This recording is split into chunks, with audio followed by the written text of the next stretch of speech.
पहाड़ों की गोद में बसा था एक छोटा सा गांव, रामघाटी।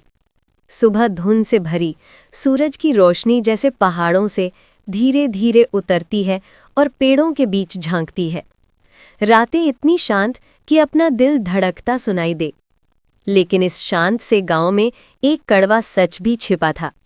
हर साल एक लड़की गायब हो जाती थी। इस खूबसूरत जगह की हवा में एक डर भी हमेशा तैरता रहता था।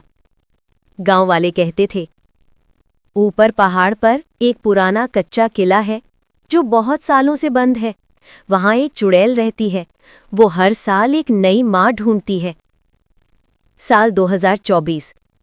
गांव की 16 साल की लड़की अवनी घर लौट रही थी। धुंध नीचे उतर चुकी थी और दूर मंदिर की घंटी हल्की सुनाई दे रही थी। गांव की औरतें पानी भरते हुए फुसफुसाती है, इस साल किसकी बारी होगी? चुड़ैल तो उसी को ले जाती है जिसके दिल में डर छुपा हो। एक दूसरी महिला बोलती है, भगवान करे इस साल कोई ना जाए। उनकी निगाहें अवनी पर पड़ती हैं, जो पास से होकर गुजर रही थी। अवनी ने अपनी मां से पूछा, मां, ये चुड़ैल की कहानी सच है?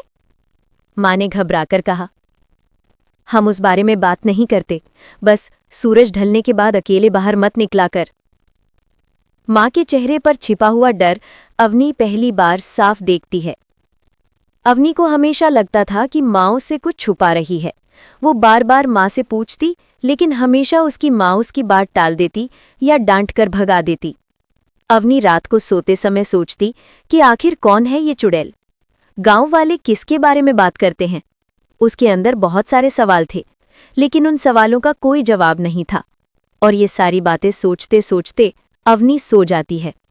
सोते वक्त अवनी के सपनों में वही बातें सुनाई देती हैं और पहाड़ी का एक पुराना किला दिखता है। उसकी नींद अचानक से खुल जाती है और वो बहुत डर जाती है। वो नीचे किचन में पानी पीने जाती है तो अवनी को लगता है जैसे उसे पीछे से किसी ने बुलाया और पानी का ग्लास उसके हाथ से गिर जाता है। अवनी की मां दौड़ते हुए आती है, बोलती है, क्या हुआ बेटा, तुम ठीक हो ना?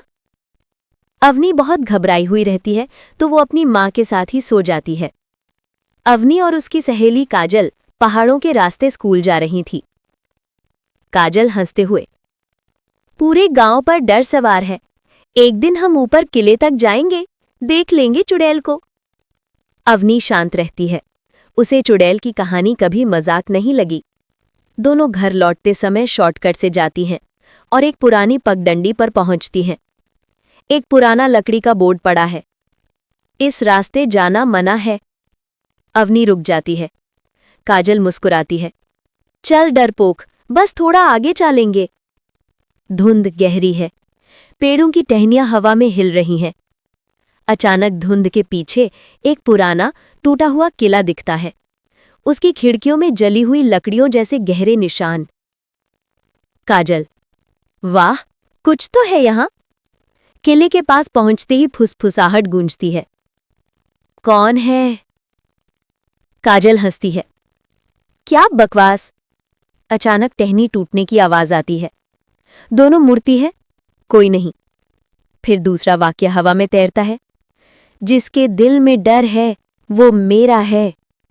अवनी घर पहुंचती है, लेकिन रात भर सो नहीं पाती। बार बार वही आवाज उसके कानों में आती रहती है। रात 12 बजे काजल के घर की बिजली अचानक चली गई। खिड़की पर धीमी खरूंच की आवाज आने लगी। काजल ने डरते हुए खिड़की खोली तो कुछ नहीं। अचानक हवा का एक तेज झोंका आया और दिया बुझ गया। लेकिन जब मुड़कर पीछे देखती है तो उसके कमरे के बीचों बीच एक औरत की धुंधली परछाई खड़ी है। अंधेरे में कोई बोला, तुम्हारे दिल का डर बहुत मीठा है। काजल चिल्लाई, लेकिन आवाज बाहर नहीं निकली। सुबह उसके घर का दरवाजा खुला मिला और काजल गायब। ये साल का वही समय था जब गांव से एक लड़की गायब होती थी। गांव वाले सुबह काजल के घर के बाहर इकट्ठा थे। गांव वालों ने बस इतना कहा, चुड़ैल अपनी नई मां ले गई। अवनी सुनती है और उसके भीतर डर का काला कुआं और गहरा हो जाता है। काजल के गायब होने के बाद अवनी रात भर सो नहीं पाती थी। उसे बार बार लगता, कोई उसे देख रहा है। उसने मां से कहा, मुझे सच्चाई बताओ, चुड़ैल कौन है? माँ ने उसकी आंखों में देखा। उन्हें लगा जैसे वे 16 साल पीछे लौट गई हों। चुड़ैल कोई और नहीं, वो तेरी मौसी थी अवनी। अवनी हैरान। माँ बोली, तेरी मौसी सुरभि बचपन से बहुत डरती थी, अंधेरे से, अकेलेपन से, और उस डर ने उसे पहाड़ की आत्मा के हाथों खिलौना बना दिया। वो अब इंसान नहीं, डर पर पलने वाली छाया है। जो लड़की जितना डरती है वो उतनी जल्दी उसे ले जाती है। अवनी को अपने दिल में एक पुराना डर याद आने लगा। 6 साल की उम्र में उसने अपनी मौसी को अंधेरे में चलते देखा था। आंखें लाल, आवाज बदल चुकी। तब से अवनी अंधेरे से बहुत डरती थी। अवनी सच जानने चौधरी जी से मिलने गई, गांव के सबसे बूढ़े आदमी। उन्होंने कहा, इस साल तू ही चुनी गई है अवनी। चुड़ैल को वो लड़की चाहिए जिसके दिल में अधूरा डर छुपा हो, और तेरे अंदर वो डर है, अपनी मौसी वाला। अवनी कांप उठे। रात 1 बजे अवनी को लगा कोई उसका नाम पुकार रहा है। अवनी। खिड़की के पार धुंध में एक महिला की परछाई खड़ी थी। लंबे बाल, टूटी हुई गर्दन और आंखें लाल। अवनी दौड़ी, मां का हाथ पकड़ा। वो मौसी है, मां रोते हुए कहने लगी। अगर तेरे दिल से डर निकल गया तो वो तुझे नहीं ले जा पाएगी। अवनी ने पहली बार सोचा, क्या डर खत्म भी हो सकता है? अवनी ने ठाना वो अपने डर का सामना करेगी। वो रात को अकेले ही पहाड़ की ओर चल पड़ी। हवा तेज थी, पेड़ कांप रहे थे।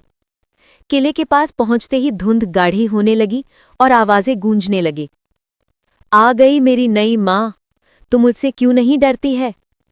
अवनी ने कांपती आवाज में कहा, क्योंकि मैं जानती हूं तुम मेरी मौसी हो और मैं तुमसे प्यार करती हूं, लेकिन तुमसे डरूंगी नहीं। एक पल को सब शांत हो गया। फिर धुंध फटने लगी और सामने चुड़ैल प्रकट हुई। चेहरा जला हुआ, हाथ लंबे और मुड़े हुए, और भीतर से अजीब नीली रोशनी निकल रही थी। वो चीखी, प्यार मुझे नहीं चाहिए, मुझे चाहिए किसी का डर। अवनी ने आंखें बंद की और गहरी सांस ली। तुम्हें डर चाहिए, लेकिन मैं डरूंगी नहीं। चुड़ैल और उग्र हो गई। उसने अवनी को हवा में उठा लिया। अवनी चीखी नहीं, बस बोली, मौसी, तुम अकेली हो, इसलिए डर खाती हो। मैं तुम्हें अकेला नहीं छोड़ूंगी, लेकिन मुझे ले जाओगी नहीं। यह सुनते ही चुड़ैल का चेहरा बदलने लगा, जैसे कोई पुरानी याद सामने आ गई हो। उसकी आवाज बेहद धीमी और दर्द से भरी। अवनी, क्या सच में तू मुझसे नहीं डरती है? अवनी ने आंसू रोकते हुए कहा, नहीं। चुड़ैल के शरीर की नीली रोशनी धीमी होने लगी। उसका चेहरा नर्म हुआ और अचानक वो राख बनकर हवा में बिखर गई। धुंध हटने लगी, पेड़ों की आवाज शांत हो गई। अवनी बेहोश पड़ी थी। गांव वाले उसे उठाकर नीचे लाए। इस बार किसी लड़की को चुड़ैल नहीं ले गई। चौधरी जी ने कहा, डर खत्म तो चुड़ैल खत्म। गांव वालों में राहत की सांस ली, लेकिन अवनी के कानों में एक धीमी सी फुसफुसाहट आई। यदि डर लौट आया तो मैं भी लौट आऊंगी। अवनी कांप उठी, लेकिन उसने आसमान में उगते सूरज को देखा और मुस्कुराई। चुड़ैल का चक्र खत्म हो चुका था, लेकिन डर वो हमेशा आसपास रहता है।